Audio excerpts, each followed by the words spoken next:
Happy Tuesday, everyone. I'm Morgan Anderson. The Ohio women's basketball team looks to pick up its second road win tonight against the Dayton Flyers.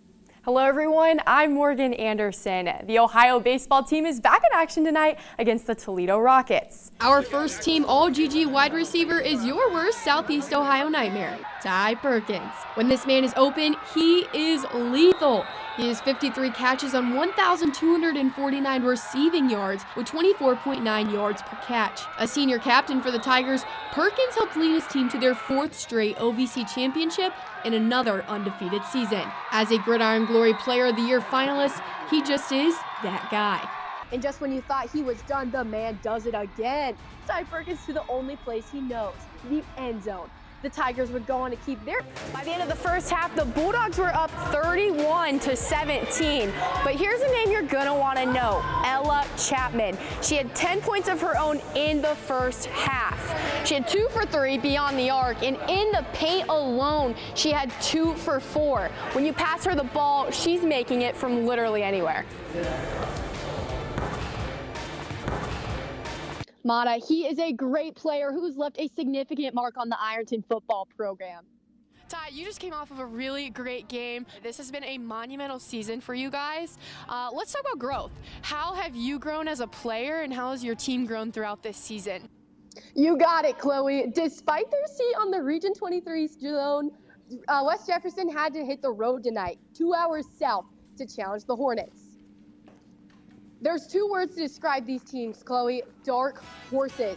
Coming into the matchup, Cold Grove is favored by the seeding, but don't jump too soon. Last week, the Rough Riders got rough with Newcomerstown, the 4th seed, smoking them in a 49-14 dub. The Hornets came to this one after a well-earned win against Malvern. They recovered from a halftime deficit to win 67-43 behind Chase Hall's 48 points. Yes, 48. Another performance like that could send Cold Grove on to Week 13. But we started the night off hot tonight with these 2 dark horses riding into battle. Freshman QB Caden Murphy would capitalize quick on the opening drive as he plows on through.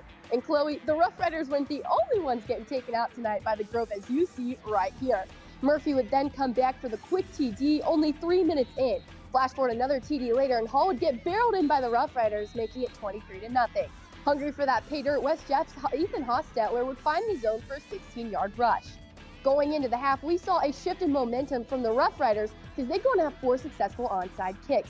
Bounce back West Jeff did, though. In the 4th, they trailed behind the Cold Grove 47-40. And Cold Grove's finest, Chase Hall, would protect it at that with this block pass at the zone, leaving them with a round 2 dub.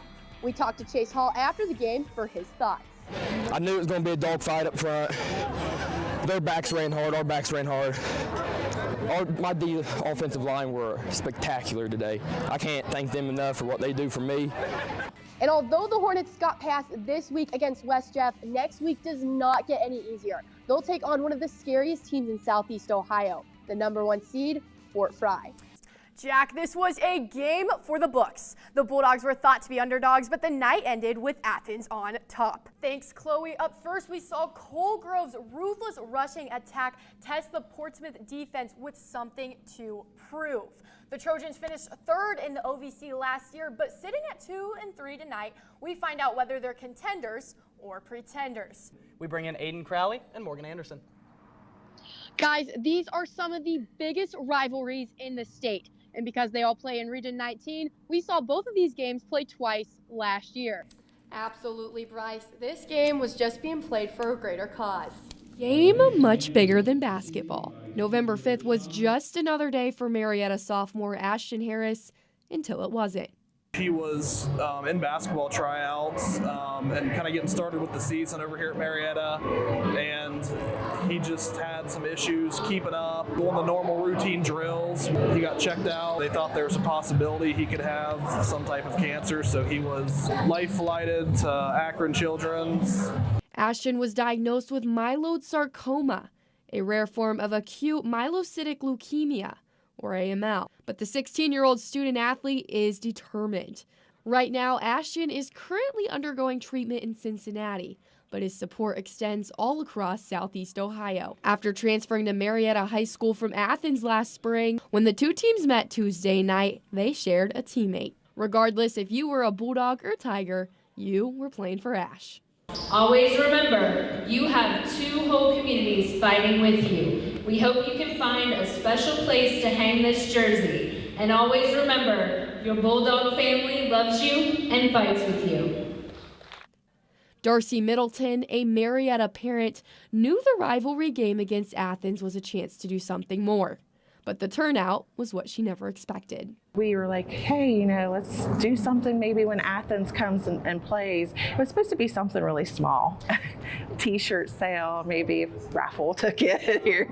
And it turned into this huge thing. I mean, I've never seen this many people in our gym, but it's tumbling. The tribute night between the two schools raised $20,000 to donate to Ashton's family. Oh my gosh, it's overwhelming, and I'm so proud of our communities, like unbelievably proud. From the players to the mascots, everyone sported a Play for Ash t-shirt, and Ashton was able to see it all. And if we could all, Ashton's watching online right now at that green camera up there, if we could all wave that and give him a little round of applause here. Thank you. A rivalry game turned into one community. The Bulldogs and Tigers played for Ash. With a community like that, it would make for a heated game. Heading into the first, it was tied 11-11.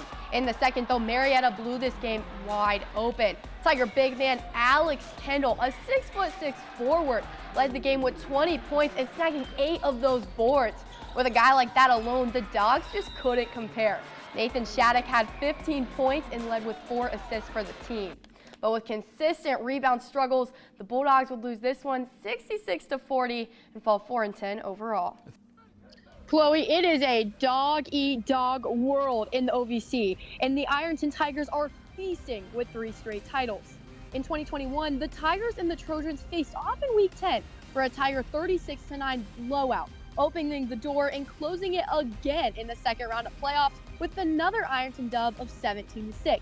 I won't lie though, Chloe, Portsmouth can fight back when they play explosively and consistently, especially with that QB and wide receiver duo of Tyler and Jaden Duncan. But Portsmouth needed a win tonight for a share of the title, and tonight we saw if they could do just that. Now, as they say, if you can't take the heat, get out of the kitchen. And Ironton faithful Taden Carpenter said, "What's for dinner?" as he connects to Ty Perkins on second down with this catch. Insane plays all day. Ironton's Aiden Young intercepts Portsmouth throw right below the 10. In this one, it says it all. CJ Martin for Ironton intercepts this, and man, it is straight out of Madden with that air. At the half, Ironton leads 28-0, with Portsmouth needing to bounce back badly, and that they kind of did when the score was 35-0. Running back Braden Truitt fights tooth and nail to sneak one in for the Trojans. But like any OVC bedtime story, the Tigers would go on to win 42-7.